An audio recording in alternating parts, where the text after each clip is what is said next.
the HIV scourge in the world, globally, how would you describe the scourge? Are we witnessing a decline in HIV and AIDS, or I would say an increase of it? So in terms of the numbers, the number of new infections has definitely fallen, and it's fallen across the board in virtually all countries, including Nigeria. But because people are now on treatment, the number of people infected has been increasing. We now have about 37 million people also worldwide infected with HIV. But the sad thing is that more people have died than are currently living. About 40 million are estimated to have died of HIV over the years. In Nigeria in particular, we've given figures in the past that had very wide confidence intervals, and what we have been doing in the last 1 year is to recalibrate our epidemic and make sure that the figures we are sending out, as well as the figures that we are relying on to plan our HIV strategy, is more accurate. And this is where we have come in terms of the HIV epidemic in Nigeria. Well, sometimes when people talk about the prevalence of any disease, and likely to say we're witnessing a decline or an increase, sometimes if you say the numbers are reducing, would that be as a result of less people coming out to acknowledge that they have those diseases, or effective management and treatment of these diseases? I think it's probably the latter rather than the former. There's no doubt that people are surviving now.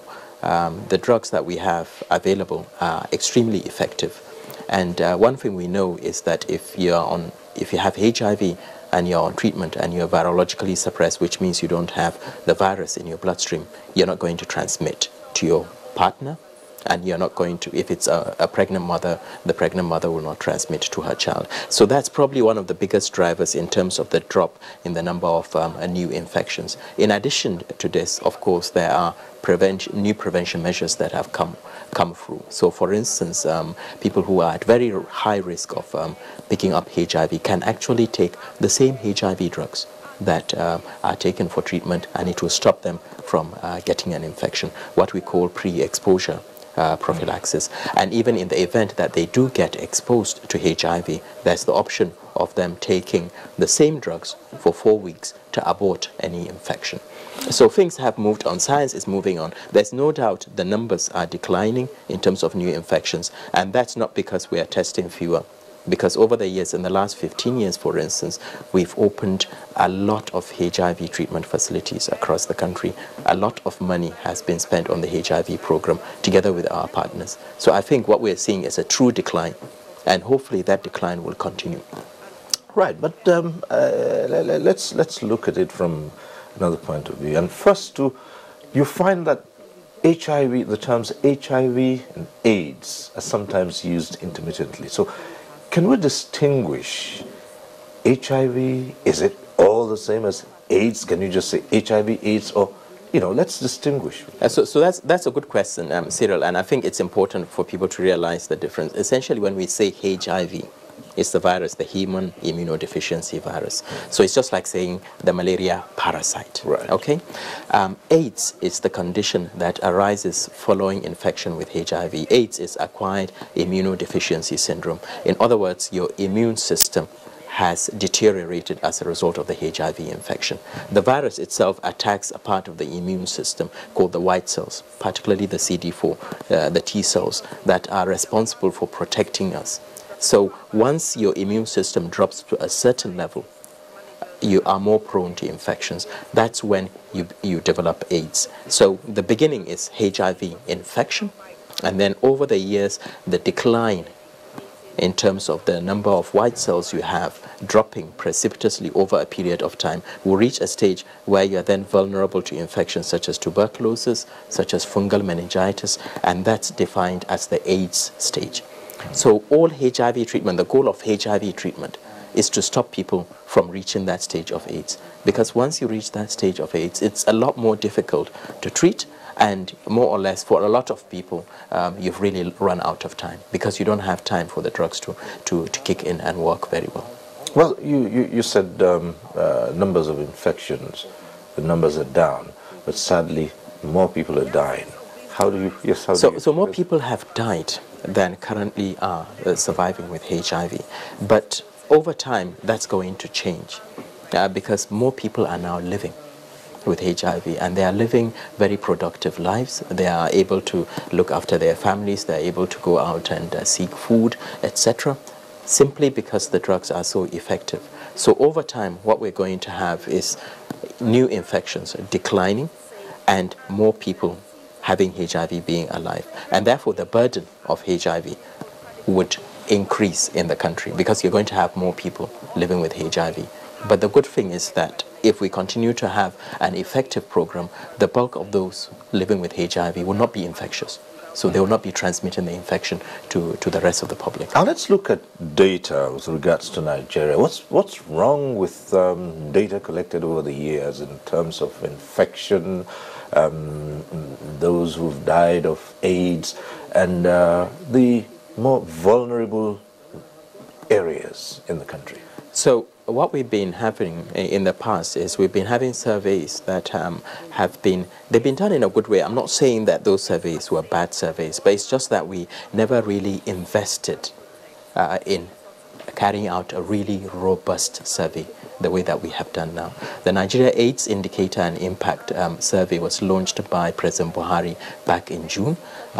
It's possibly the largest single country HIV-specific survey ever done in the world. It was done with the help of our partners, the US government and Global Fund. They invested 91 million US dollars to do this. We practically went to every local government in the country.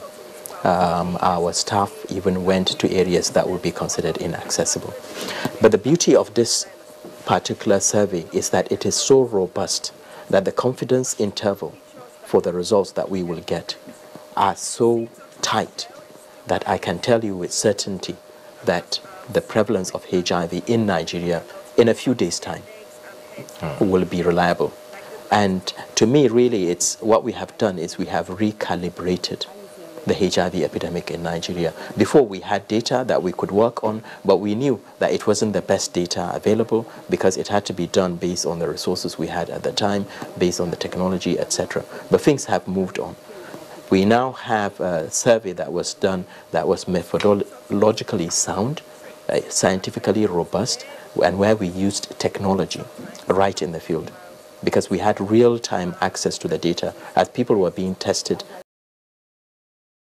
So, the household survey is of this nature.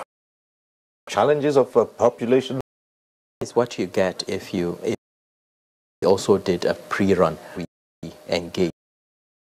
In addition, these guys are really put their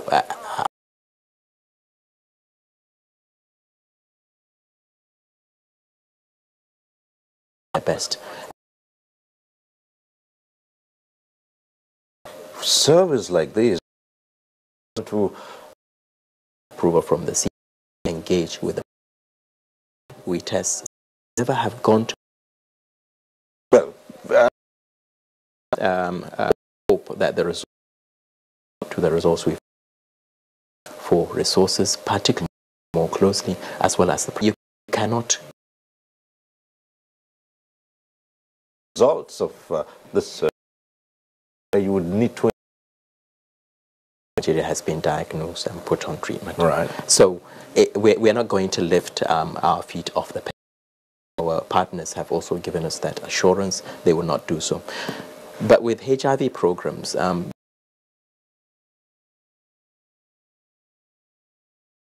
then programs have been running in certain parts. I'm sure you've heard of the 1990 of them being essentially what it is saying viral load. But that used to be low, new to be HIV free. Whether we have another one, we know that as government, the Federal Ministry of Health capital budget for the programs to be more cost effective, to bring down the cost. And how can we bring down the cost? And if possible, having be owned by the private sector, it would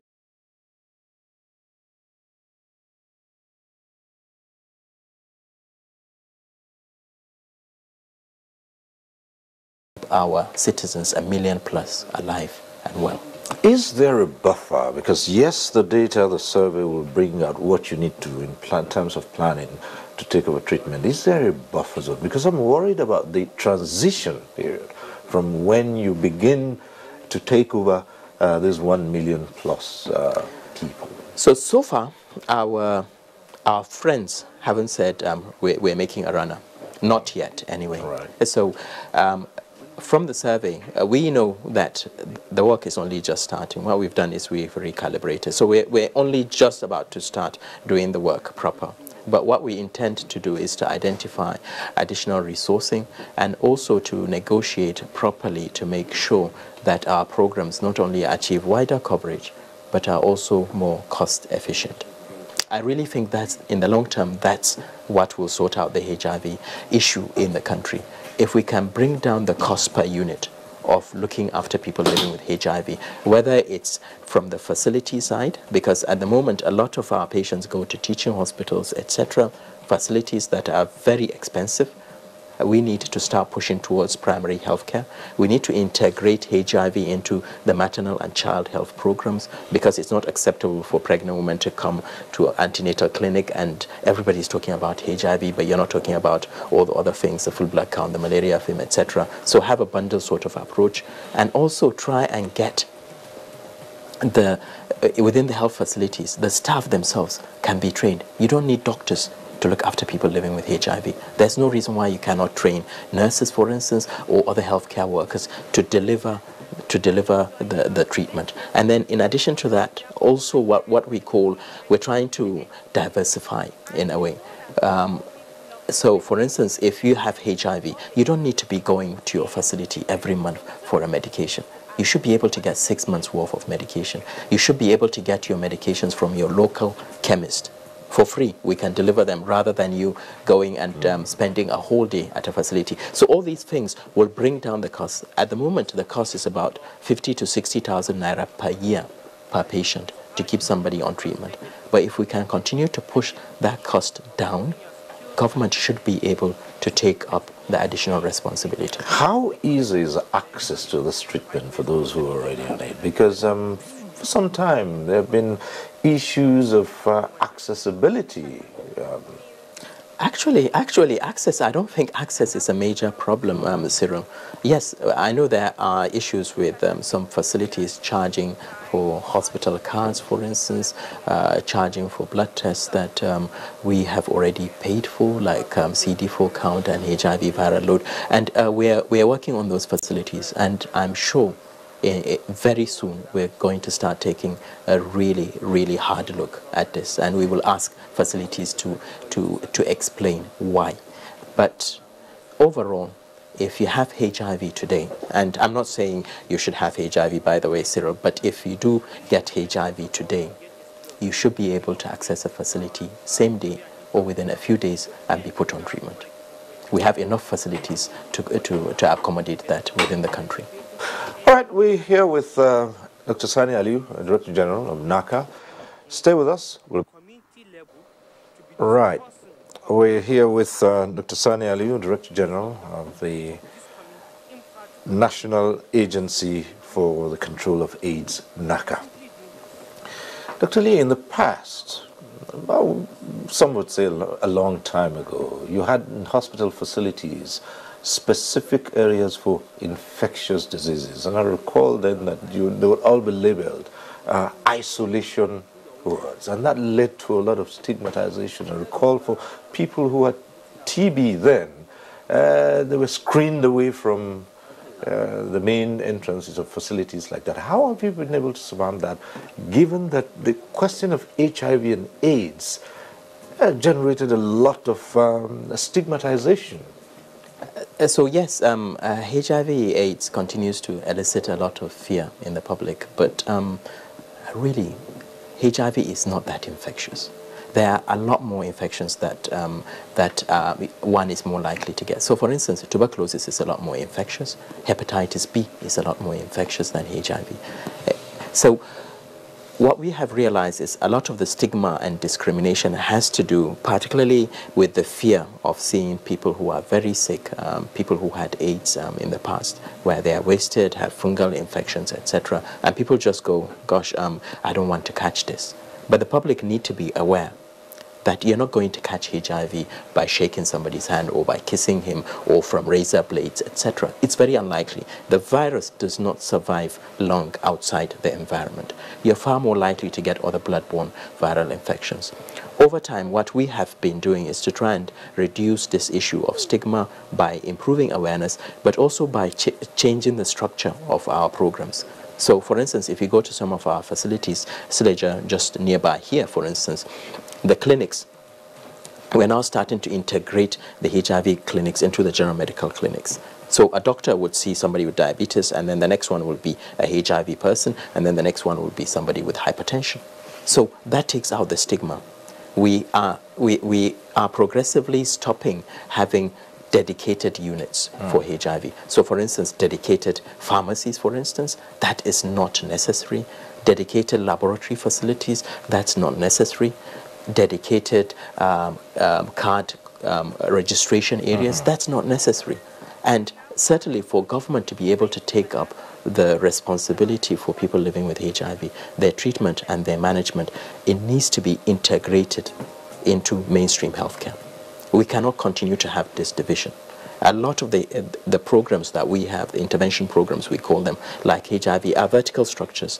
They do not feed into the normal health system. And as government, we know that it's not sustainable. It's more expensive. You need to have dedicated people running this, and it just doesn't work in the long term. So we are working towards mainstreaming HIV, and certainly I can see in the next 5-10 years where somebody living with HIV would be seen in a normal clinic, would go for his drug in a normal pharmacy, and should go for his blood test in the normal way, just like everybody else. Is there any form of program for health professionals who are involved in all of this so as to change the thinking? Because basically, in the health facilities, that's where people begin to feel a little bit uncomfortable about testing and things like that over the years. Is there a sustained program?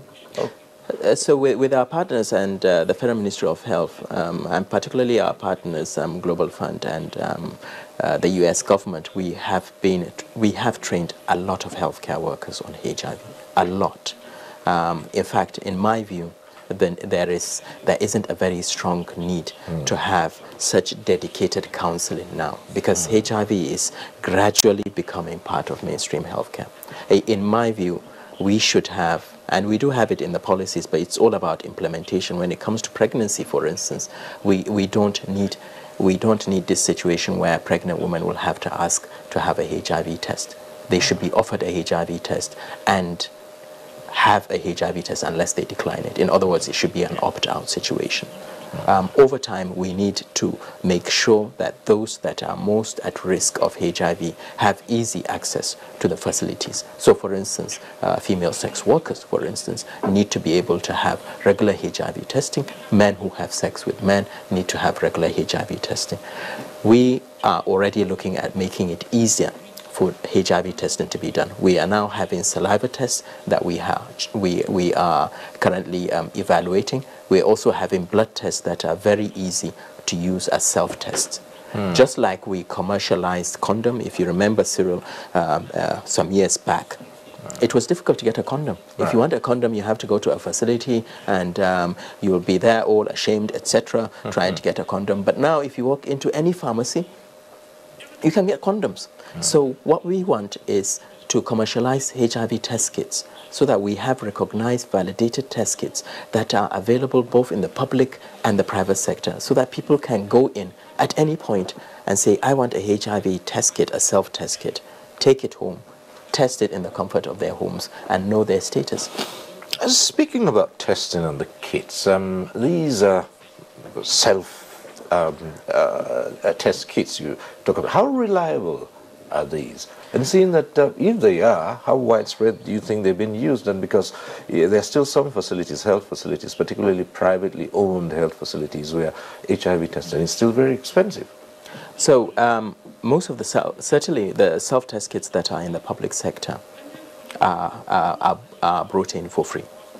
Nobody should be charged for a HIV self-test kit in the public sector. If they are being charged, then that's criminal, because we provide, ourselves and our partners provide these test kits for free. There are test kits that are in the private sector that some of the private facilities obtain, but to my knowledge, that's they're very small. Most of the test kits in the country are brought in by our partners or by ourselves as the federal government. There are test kits that sometimes you see in some chemists, and these test kits are not validated. They are made in other parts of the world, and they were brought in. Some of them don't even have proper certification. We have what we call WHO pre-qualification. All HIV test kits that should be used in the country must be WHO pre-qualified. So people should be wary about just walking into a pharmacy or some store absolutely. And purchasing. Yeah, purchasing and definitely, there are test kits that we have not validated. It's very easy for people to check. You can check online and see what our current national testing algorithm suggests. But more importantly, why waste your money? Just go to a facility and we'll do it for free for you. Yeah, well, yeah. Sometimes but sometimes, the issue of course, the stigma is still, definitely. Yeah, but even with the stigma, as we roll out self-test kits, these should be available for free in the facilities and should be available in the private sector at a reduced price. Speaking about the stigma, in securing employment into government institutions and sometimes educational institutions, applicants are required to present a health certificate and to do some tests. It's been known. Well, I'd like to know if we've seen a decline in that. It's been known that some people on the presentation of their health certificates who have been discovered to have HIV had been denied either employment or admission into educational institutions. A number of such cases were reported in the media some years back. What's the situation like? So as an agency, we are supporting anybody who's discriminated against in terms of employment, in terms of being able to access healthcare just because of their HIV status. Nobody should be tested for HIV without their consent. If they cannot consent, then it should be a medical decision whether it's in their best interest or not. Employers are not allowed to test for HIV.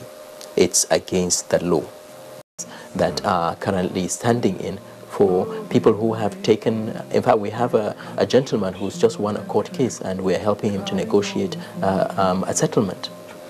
Well, Nigerians are said to be very religious people, and we know that certain religious organizations and certain faiths demand an HIV status certificate for intending couples. And sometimes you do find the results being flouted in the open. How does that go with that? So really that is awareness. So again, I'll bring you back to the issue of virological suppression. If somebody has HIV and they are on medication and they are virologically suppressed, they are not going to transmit the virus to their partners. Before, we didn't have that situation because we didn't have HIV drugs available. So when it comes to knowing HIV status, yes, if you're getting married as a couple between yourselves, it's important that you know your status. But that shouldn't be a precondition. And it certainly shouldn't be forced upon the partners. It shouldn't be forced upon the partners. If one partner has HIV, the other one is negative, it shouldn't stop the marriage provided that partner is on treatment, virologically suppressed, and the negative partner is aware. Because it's voluntary. But why on earth would you want to stop a couple from getting married if they have HIV? Because at the moment you're not testing for hepatitis B. Are we testing for Hep B? That's far more infectious. Are we testing for TB? Asking people, do they have a cough, weight loss, night sweats? We're not. Zero. That part brings me to this Nigeria AIDS indicators and impact survey we talk about. Would it in any way provide some information or insight into the prevalence of hepatitis B, for instance? Yes, we actually tested our clients for hepatitis B and hepatitis C. So we're going to have very robust data on hepatitis B and C. We're still analyzing that data, so that data will not be available in the next few days as Mr. President announces the results of the HIV survey. But it should be available in the coming months, and it should enable us to plan accordingly. Just like with HIV, there's treatment for Hep B, which you have to take for life as well. But hepatitis C, there's actually a cure. You take a set of drugs for some weeks, and you have a more than 90% chance of clearing the virus completely. High-risk lifestyles and living in denial. I want to go to that area where, yes, over time, people have gradually come to accept that there is HIV and there's AIDS. It's real. But you do look around, and I'm saying this without moralizing. You do look around society and you still find certain behavioral patterns which many might say, expose people to infections. What do you have to say about that? That's why it's important that while we talk about treatment, diagnosis, putting people on treatment so that they are no longer infectious, we also need to talk about prevention. And as they say, prevention is better than cure.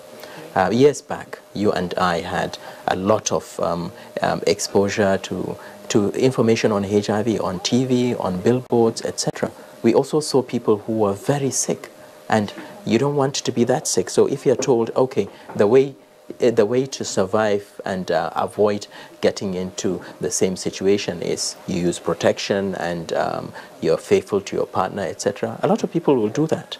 But nowadays, because HIV has become normalized, which is a good thing, and because it means people are alive, they are well.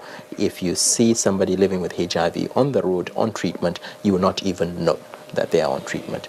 And that's why our young people now do not have the same sort of fear of catching HIV as our generations had. But that in itself is a fallacy, because if you catch HIV, the fact is you will need to be on treatment for life. You will continue to have the virus, not necessarily in your bloodstream, but within your body, so you're not going to clear it. And then you will still have issues when it comes to relationships, marriage, etc., because you still have to inform your partner. We are working, there's a lot of work going on, especially with the civil society and our partners, to concentrate on adolescent and young people, because this is where most of the risk is, really. They're the ones that take the risk. The older generation are far more risk averse than the younger generation. A lot of the new infections we are now getting, sadly, are in women between the ages of 15 to 24.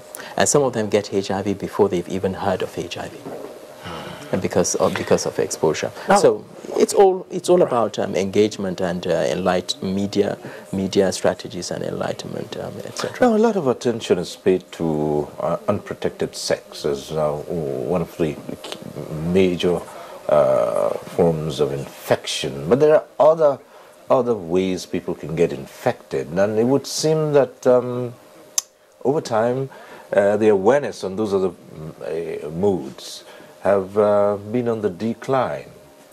So, as I said earlier, HIV is actually not that infectious. So if you look at 90% of HIV infections will be from sexual contact. Right. At least 90%. They will be mostly sex between different genders or with the same gender, particularly men who have sex with men.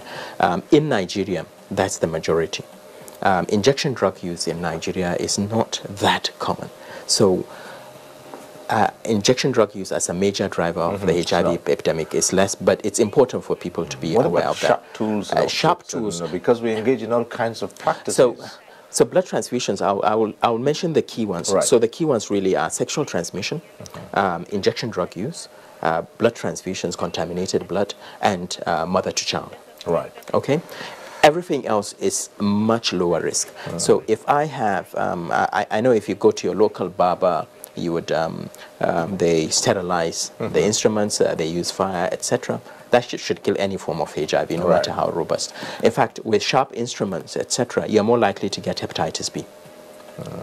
If you have a needle stick injury in the community, for instance, you're more likely to pick up hepatitis B. And that's why hepatitis B vaccination is crucial in any sort of public health intervention. It's more important for you, especially if you're a healthcare worker, to make sure that you're up to date with your hepatitis B. If you're a policeman, or if you're somebody who works in the community rubbish bins, heap, etc., sort out your hepatitis B. You're far more likely to get Hep B than HIV. Since we're speaking about practices in society, yes, in established salons, people sterilize equipment, but the worry here is about the millions in the rural areas and even in urban centers where you have local manicurists, local barbers, and you know, the ones you refer to in the north as Masu Yankum Parishi and Masu Kachia, who use all kinds of implements. And definitely. What are the risks here? So when it comes to circumcision, I would expect it to be a health facility, and even if it's not a health facility, if it's a traditional person, they should be aware of the risks. Awareness is what would help with this. People need to be aware when it comes to exchange of body fluids in whatever way, whether it's from an instrument or from person-to-person contact. That risk continues to be there. Having said that, with HIV, the moment you expose the virus externally and the blood dries up, it's very unlikely you would have viable viruses that would transmit. So any form of cleaning of the instrument will probably get rid of the virus itself. With treatment, there are concerns, are there, about side effects? What are the new strategies in treatment? Because, well, at one point in time it was said that not everyone who had HIV should be on antiretroviral drugs. So things have changed, Cyril. The world has moved on. Nowadays, if one is picked up with HIV, you start treatment straight away. The drugs have become simplified. 15 years ago, 20 years when I started dealing with HIV, you had to take a cocktail of drugs, 6 tablets, 4 times a day, 20 tablets, etc. Now it's just 1 pill once a day. The drugs themselves are more tolerable. We are currently working with the US government and Global Fund to change a lot of the drugs that we have been using in the past. We are introducing a new regimen called tenofovir, lamivudine, dolutegravir, which we have been using in the UK for some years now, the equivalent, and it's very tolerable. I've never had any patient coming back to me while on dolutegravir to say I can't take the normal cocktails. So it will be a cocktail, but everything is in 1 pill. So it's a cocktail of 3 drugs, but it's in 1 pill. So you take 1 tablet once a day. So it's not that onerous. The side effects are very minimal. Before, I agree, the HIV drugs we used, zidovudine, for instance, was causing anemia, stavudine, peripheral neuropathy, lipodystrophy, people wasting, having fat loss, etc. But all that's gone now. The main issue with the HIV drugs is a small proportion of people might develop kidney problems. And even then, we are now having drugs that will be coming through in the coming years that would sort out that kidney issue. The message I need to give out to people living with HIV that are currently on drugs is, please take your drugs. It will keep you alive. We have regimens that it should be possible for you to take with minimal side effects. But more importantly, remember, science is moving on. In the next 4 or 5 years, we hope to have injectables that would be used once every few months. So maybe once every 3 months you go to a clinic, you'll have an injection, and you'll go away and you'll be able to live your normal life, and another 3 months later you go back. You don't need to remember to take drugs. In 10, 20 years' time, who knows? There might be a cure. Speaking about that, quite recently there were reports of some trials which had led to either a remediation or some, person living with HIV/AIDS, and they're saying the viral load is completely gone. What does that spell? Perhaps new advances in a few years' time? Science is progressing really fast, Cyril. I attended a meeting in the US where the whole strategy was about a HIV cure when it comes through. How do we roll it across Africa? Some years back, nobody was talking about a HIV cure. I am convinced that in the next 10, 20 years, we will have a solution to this scourge. The patients that have been mentioned in the press that have had a cure essentially have had a functional cure, which means that the cells that the HIV virus latches onto in order for it to proliferate, the receptor has been changed. But they all had that change as a result of bone marrow transplantation. Bone marrow transplant is not something that you would do lightly. You're more likely to die from a bone marrow transplantation than to die from HIV if you're taking your drugs. So these patients needed a bone marrow transplant because they had some other reason. Maybe they had a blood cancer, etc. In the process of getting a bone marrow transplant, you get bone marrow from a donor. So if that donor happens to have a mutation, a change in their receptors that makes them resistant to HIV, once you have that bone marrow transplant, you will acquire that resistance, and even if you had HIV, HIV will clear from your bloodstream. That's what those two patients had. But remember, you wouldn't do bone marrow transplant lightly. The side effects are huge. You could end up with graft versus host disease, blindness, kidney problems, skin problems, and you could die from the procedure. Bone marrow transplant the mortality can be as high as 10%. In certain parts of Africa, there have been claims, and I call them claims and counterclaims, about advances in traditional approaches towards treatment, HIV, and even certain claims about so-called cure. What's your reaction to these claims? I mean, we do have such in Nigeria as well, where people claim that they are traditional herbal concoctions. So with science, there's a way we follow a system in order to register a drug and to use a drug. And that system is robust. You have to do a clinical trial, phase 1, phase 2, phase 3. You have to look at the efficiency of the drug. You have to try it in animals to make sure there's no side effects. Then you try it in humans. But even before you do that, you need to understand the mechanism of action of the drug. The HIV drugs that we have gone through that process, have been validated. And that's why, Cyril, if you have a headache, and I've said this before, if you have a headache, you want to go to a pharmacy and buy paracetamol. Why are you buying paracetamol with such confidence? It's because that paracetamol has gone through a rigorous process of validation. The persons currently claiming to have a cure, their drugs have not been subjected to those trials. They don't even know the true mechanism of action, if it works at all. They haven't gone through animal trials, phase 1, phase 2, phase 3 trials.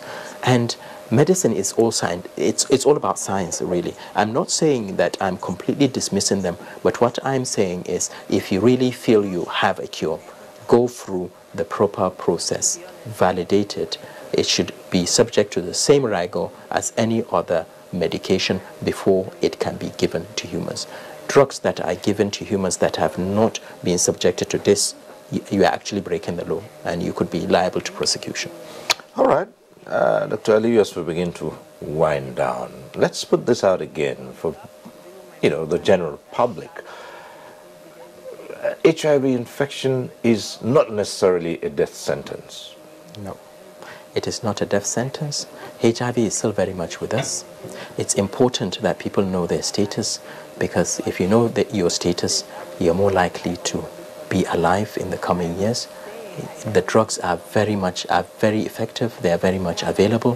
For pregnant women, it's even more important they know their status, because if they take the medications, they can protect their babies from getting an infection.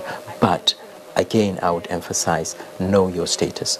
If you have an issue, if you're worried about getting a HIV test done, if you've been exposed to somebody with HIV, there are people out there. We do have a call center line, 6222. We are open Mondays to Fridays, 8 a.m. to 8 p.m. If you give us a ring from anywhere within the country, we'll be able to tell you the closest facility you can go and have a HIV test done. And we will support you if you're HIV positive. Right. For those who aspire to still live a normal life, even though they're infected with HIV, that's talking about couples who still want to have babies.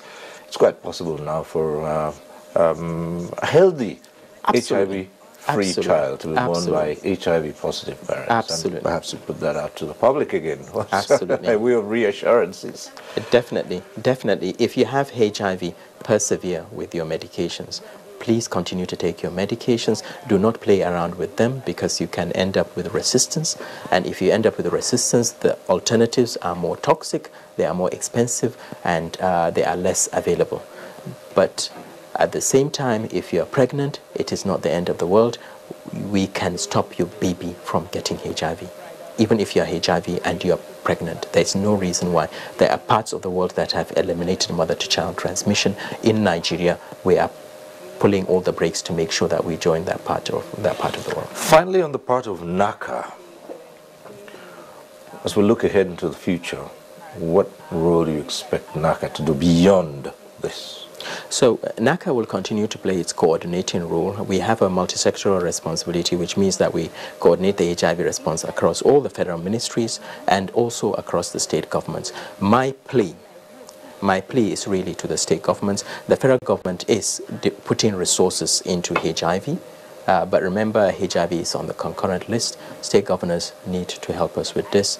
Please remember that we cannot have a situation where our countrymen are entirely dependent on foreign aid to be alive. We need to live up to our responsibilities. Federal government has done its bit. We will continue to push, but the state governments need to join us here. And this Nigeria AIDS Indicators and Impact Survey will be released to the public very soon. Very soon. Watch this space. All right. While we are with the release of this survey, we'd like to thank you, Dr. Sani Aliyu, Director General, National Agency for the Control of AIDS, NACA. Thank you for coming on One-on-One. It's a pleasure, Cyril. Right. And that's our program today. We thank you for being part of it. Next week, we'll be back with One-on-One. I am Cyril Stober. Bye for now.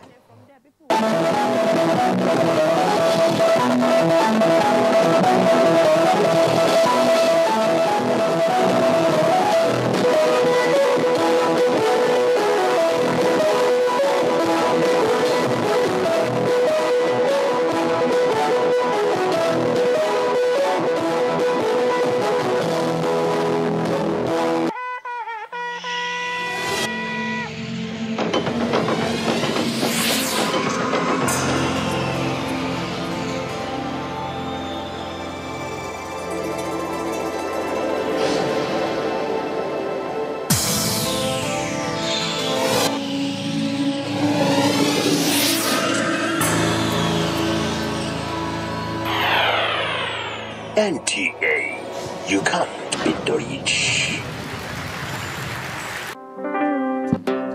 Denim is one of the dominant parts of urban lifestyle. Everyone wants a piece of it. However, creating a unique look gives you the fashion statement you sure deserve. There are lots of creative ways you could transform your denim from being that boring piece to an artistic appeal. Promise Abu is a creative designer. He's about to create an incredibly detailed art on a denim shirt. Let's see how this will be achieved. I'm using all this ink for the design. It's called an acrylic ink. I'm about to do a faded brick design on this cloth. Why it's perfect to use biro is it makes the line project better because the material it's a dark material. If it's a light material, you could use your pencil.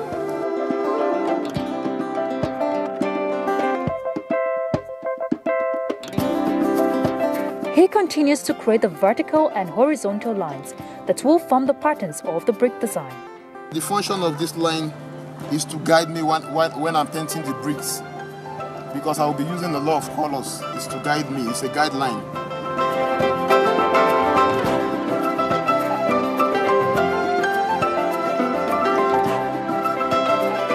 Now the painting commences, and this will take a longer time. This is the use of the line. You paint each box. range of variety of colors is required in order to pop up the design and make it look very attractive. You continue to spread colors in all the boxes.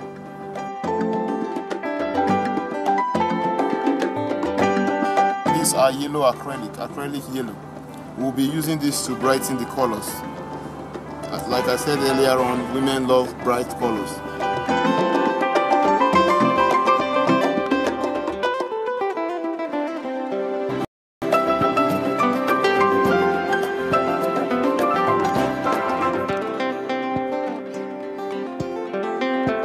Right about now, we're about to do the tracing. After the tracing, we move to the fading side of it.